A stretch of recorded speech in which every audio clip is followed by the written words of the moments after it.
सध्या जगभरातील माध्यमांमध्ये एकच विषय आहे, तो म्हणजे मिडल ईस्टमध्ये उसळलेला आगडोंब.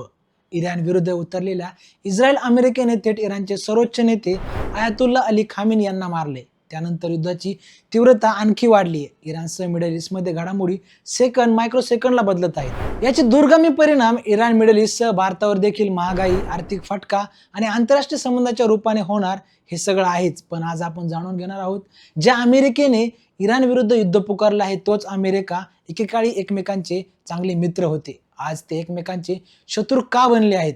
काय आहे हा इतिहास? चला जाणून घेऊयात. नमस्कार, मी अक्षय. जगामध्ये जेव्हा दोन कट्टर शत्रूंची चर्चा होते तेव्हा इराण इस्रायल आणि इराण अमेरिका यांचं पहिलं नाव होतं. मात्र ही दुश्मनी फार जुनी नाही. जेव्हा अमेरिका आणि इस्रायल हे मित्र राष्ट्र होते. सध्या सुरू असलेल्या युद्धादरम्यान तुम्हालाही ऐकून आश्चर्य वाटेल, 1948 मध्ये जेव्हा पश्चिम आशियातील मुस्लिम राष्ट्राने नव्याने निर्माण होत असलेल्या इस्रायलला मान्यता देण्यास विरोध केला होता, त्याच वेळेस शिया बहुल इराणने इस्रायलला पाठिंबा दिला होता. तसेच जेव्हा इराणवर ब्रिटिशांचं वर्चस्व होतं त्यावेळी अमेरिका इराणची मैत्री होती. ज्या इंग्रजांनी भारतावर राज्य केलं त्याच इंग्रजांनी आणि रशियाने इराणला तेल साठ्यासाठी आपापल्या पद्धतीने वाटून घेतलं होतं. त्यासाठी त्यांनी जेव्हा इराणची जनता बंड करेल हे दिसू लागताच त्यांनी 1941ला त्यांचं प्यादा असणारा शासक मोहम्मद रजा अली पहलवी तिथे बसवला. या काळात इराणमध्ये ब्रिटिशांचं बाहुलं असणाऱ्या या पहलवीने इराणमध्ये महागाई, मोजक्याच वर्गाला स्वातंत्र्य, माध्यमावर बंधने आणली होती. याच काळात अमेरिकेची इराणमध्ये एंट्री झाली. अमेरिकेने इराणवर हल्ला केला नाही, सत्ता बदलही केला नाही, पण अमेरिकेने येथे कंट्रोल हवा होता. अमेरिकेच्या एंट्रीचं निमित्त होतं दुसऱ्या महायुद्धासाठी ब्रिटन आणि रशिया यांना लागणारा शस्त्र आणि अन्न पुरवठ्यासाठी. याच काळात इराणमध्ये अमेरिकेची प्रतिमाही निष्पक्ष, ज्यांना तेल नको आहे, त्याचबरोबर ब्रिटन शोषण करतो, मात्र अमेरिका तशी नाही. मात्र जेव्हा 1951 मध्ये मोहम्मद मोसादेक इराणचे पंतप्रधान झाले, त्यांनी इराणला कोणताही फायदा न होता पाश्चिमात्य राष्ट्र आणि अमेरिका घेऊन जात असलेल्या तेलाला विरोध केला. इराणच्या तेल उद्योगाचं राष्ट्रीयकरण केलं. याचा फटका बसल्याने 1953 मध्ये अमेरिका आणि ब्रिटन यांनी मिळून इराणमध्ये पुन्हा एकदा तख्ता पालट केला. कारण मित्रत्वाचा चेहरा घेऊन आलेल्या अमेरिकेला देखील इराणच्या तेलामध्येच इंटरेस्ट होता. त्यातून ब्रिटन, अमेरिका एकत्र आले होते.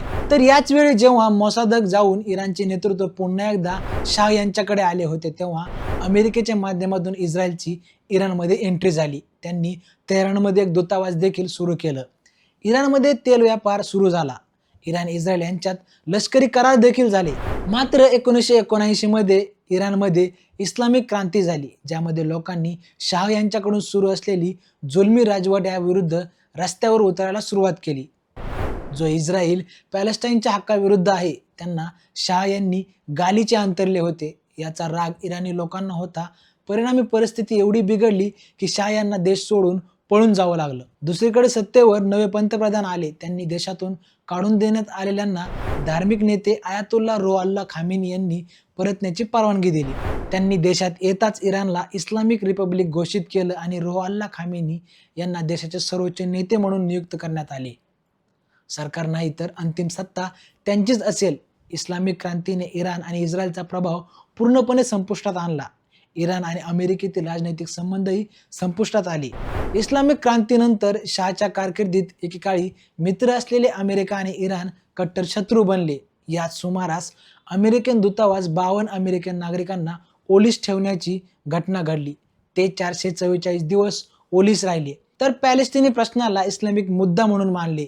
खोमेनींच्या राजवटीत इराणचे पॅलेस्टिनी प्रश्नावर आक्रमक भूमिका स्वीकारली. या घटनांमुळे इराणचे इस्रायल, अमेरिका या दोन्ही देशांसोबतचे संबंध ताणले गेले. कालांतराने इराणचे इस्रायल आणि अमेरिकेशी असलेले वैर वाढले. यात भर घातली ती इराणचा अणुऊर्जा प्रकल्पाने.